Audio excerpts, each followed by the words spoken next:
Hi y'all, this is Sullivan's Projects. Just undergoing a wonderful day today of chemotherapy and radiation. Radiation is right there, chemotherapy went right there. Chemotherapy is not that bad actually. I have a special guest, I don't know if you can see him or not. He's right here, his name is Ditso Dim.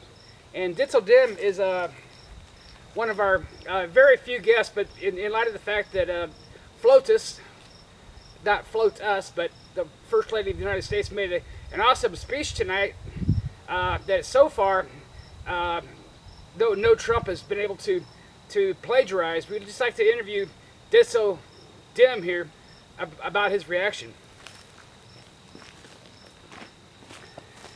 I am sick and tired of you Republicans taking how we feel and turning them into facts. Now your facts are being, they're just lies, because what we're doing is we're making people feel good. Now you guys got this guy who's really one of us that says that we must make America great again. Well, America is already great. Look at all the Planned Parenthood clinics we have everywhere. Those are jobs. Those are high-paying jobs for skilled workers. Well, calm down, Ditso Dan. I know that it's good airplay if you shout, twist and shout while you're making your presentation. But you know there are facts, and sometimes you guys are just ignoring them and spinning them. And you know, America really is great. America was built on a Constitution, and the Constitution was something that a lot of Americans had died over, and you know, to protect during the Revolutionary War. It wasn't like they just signed the document and all of a sudden England was on board. There was a bitter divide. The minority of Americans at that time were not into the Constitution or the Revolution. They were just safe keeping the status quo, you know, kind of like the lobbyists on K Street now. They were happy because everybody was, you know, surviving and finding enough deer to eat and enough crops to grow and enough tobacco farms to make a living selling American exports back to Europe. So I think you're just being a little bit drama queen here, you know. What are you talking about? You're a hater. America was built on slave labor. Slave labor. Now all American groups are equal. We are all equal.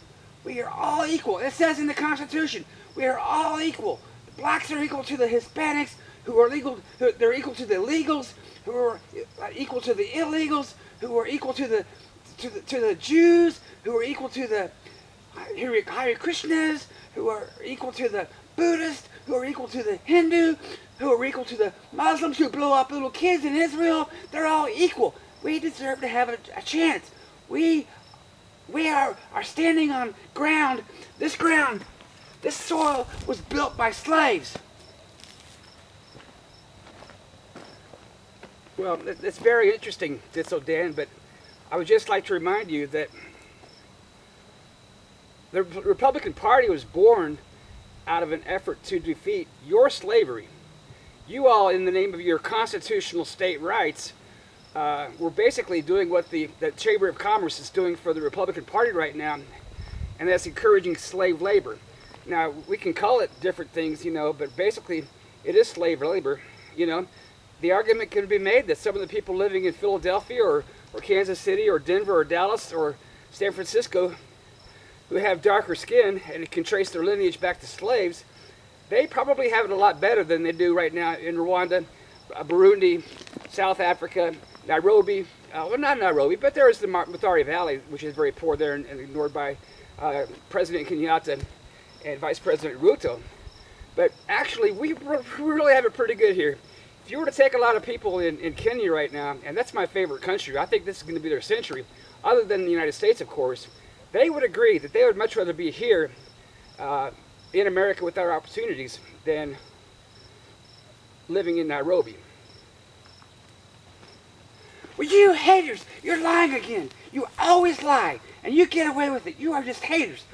Now, President Kenyatta of Kenya, he's a nice guy, but he was also somebody who used to be under the British Crown, and he finally got smart and said, look, we need to make Kenya great again. So what we need to do is try to do things that would make everybody equal. Take the poor, the Cord, and the Jubilee Party and make them all equal. Because it's not cool for the Jubilee Party to be something that talks about God, celebrates church. That's just unconstitutional. Okay, it's not their constitution, it's ours. But our constitution says you will have no religion. There's a wall. You can't have religion in this government. These people in the United States Navy, they're on aircraft carriers. They have to see priests and preachers wearing collars and crosses on their uniforms. They're United States Navy uniforms. That is so wrong. People have a right to be free of religion, especially in the government. And you guys, you're just pathetic. And you know these priests and these pastors and these rabbis that are on these ships, they have to bless homosexual marriage because that's the American way. If they're haters if they don't. They're intolerant, Christian-loving, God-loving haters because you can't have that in America. You can't have anything like that in America. Well, it's so damn. I hate to tell you this, but there were many founding fathers who actually knew that out here you really couldn't control things from D.C. It's just impossible. And so they relied upon a moral character and backbone of the American people to build this country, to be in control of their families and everything to the horizon. You can't have Washington, D.C. come in there. As a matter of fact, Laura Ingalls Wilder was living in Kansas on Osage territory, and she was one of the first people to be evicted by the Department of the Interior, who said that even though the Indians there had no problem with their neighbors, all groups were not equal because they got kicked out of there. And so they had to give up their farms, give up their access to the Verdigris River. This was something that was done by Washington that was supposedly to help the people. And the first American holiday was Christmas Day. So we do honor the values of the American people. And we're not here to impose values upon them, but to reflect them. And I really hope you get that. But didn't you hear Michelle Obama, the Queen, tonight speak from the throne? She said this. She said, America must be one where the children of America are better off than their parents. And Barack and her have always strived to make that happen. And so, okay, things weren't always so good in the beginning, but we realize now the Constitution is a living, breathing, changing document. It wasn't made for those old guys from way back when. It's made for now. And so it's our job to reinterpret it for the space age, for the internet age, because it's not relevant anymore what people thought back then about God or how far they could see on the horizon. We can see all the way to the freaking end of the solar system with new horizons right now. What are you talking about? We can only see and control what's around us.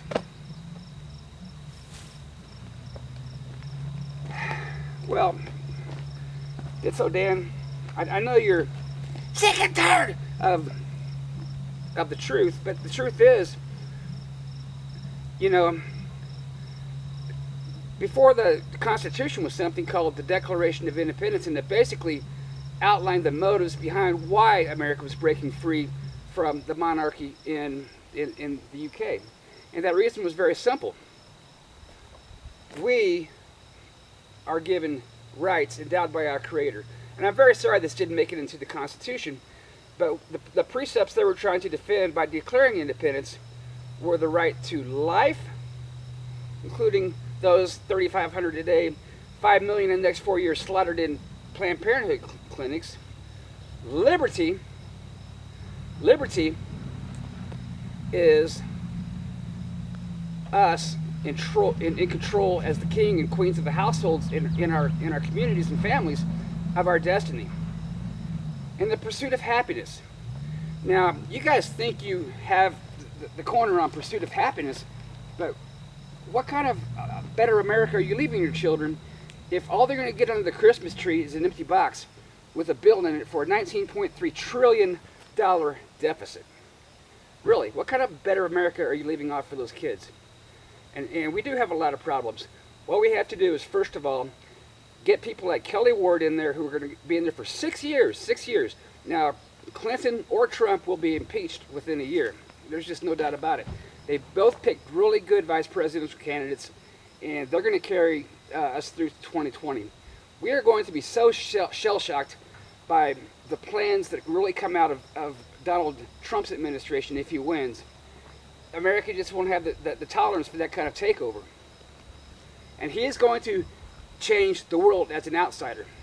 Well, that's really fine, but he's really the last person in the world that has any credibility doing that, being that from 2001, 2009, he was a proud Democrat, gave to Democrat candidates, including Hillary Clinton 4 times, says she was a great Secretary of State, says she was a great senator from the New York values, upstate New York. Either one of these people are going to be gone within a year. So what you have to do is just think long term, get people like Kelli Ward in there to block as co-equal, rightfully empowered branches of the government. Run interference on this Obama guy as much as you can in his continued presence through the liberal administrations of Trump or Clinton. Get there to 2020. Kelli Ward's going to have 2 years left on her term. And I cannot explain why she's right now talking Trump up, because it's so antithetical to everyone and everything that she is. And I give up. I'll tell you, I can't support her if she's going to keep supporting this Trump guy, because it means that mentally she's not any more competent than he is to lead this country. McCain and Trump are two liberal peas in the same pod, and so the bottom line, I love Kelli, I love Dr. Ward, her husband, her 3 kids. I love everything that she came from as far as her conservative Article 5 constitutional values. This is not her. Her campaign has hijacked her agenda. If she really believes any of this stuff about Trump, then the joke's on me.